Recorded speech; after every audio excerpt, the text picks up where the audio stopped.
एक समय की बात है। एक हरे भरे घास के मैदान में एक प्यारी सी खरगोश रहती थी जिसका नाम थिस्टल था।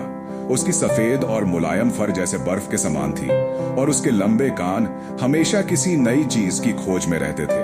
थिस्टल को हर दिन मैदान में कूदने और ताजे घास खाने का बहुत शौक था। एक दिन जब वह एक सुंदर सुबह अपने पसंदीदा स्थान पर घास खा रहा था, उसने एक हंसी की आवाज सुनी। उसकी उत्सुकता बढ़ी और वह आवाज का पीछा करते हुए एक छोटे से झरने के पास पहुंचा। वहां एक छोटी सी लड़की बैठी थी जिसका नाम एल्ली था। उसकी आंखें चमक रही थीं और वह अपने हाथों में एक छोटे से पक्षी को संभाल रही थी।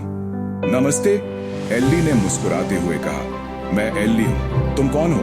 थिस्टल ने अपनी नाक को घुमाया और थोड़ा आगे बढ़ा, जैसे वह कह रहा हो मैं थिस्टल हूँ। एल्ली ने खुशी से कहा, ओह तुम तो खरगोश हो, तुम कितने प्यारे हो, क्या तुम मेरे पक्षी से मिलना चाहोगे? थिस्टल ने धीरे धीरे पास जाकर देखा और पक्षी ने भी उसे देखा। एल्ली की ममता और दयालुता ने थिस्टल को सहज महसूस कराया। उन्होंने कुछ समय तक एक दूसरे को देखा। फिर थिस्टल ने थोड़ा नजदीक जाकर पक्षी को अपने नन्हे पंजों से छुआ।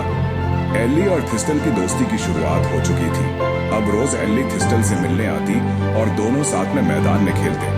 एल्ली थिस्टल को अपनी नई नई खोजें दिखाती, जैसे रंग बिरंगे फूल, ताजे फल और खुशबूदार घास। थिस्टल उसे सबसे अच्छे घास के स्थान दिखाता और साथ ही उसे अपनी छोटी छोटी कहानियां सुनाता। एक दिन जब सूरज अस्त हो रहा था और आसमान में लाल और गुलाबी रंग छा गए थे, एल्ली ने कहा, काश तुम मेरे साथ घर आ सकते।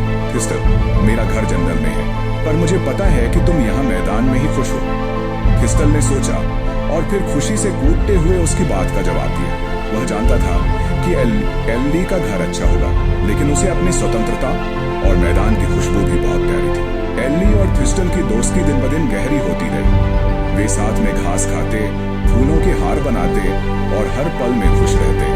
एक दिन जब एल्ली झरने के पास फिसल कर गिर गई, थिस्टल ने उसे अपनी नन्ही नाक से सहारा दिया। एल्ली हंसते हुए उठी और बोली, तुमने मुझे बचाया थिस्टल, तुम मेरे बहादुर दोस्त हो।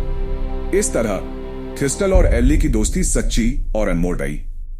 वे दोनों हमेशा साथ रहे और उनके दिलों में एक दूसरे के लिए सच्चा प्यार था।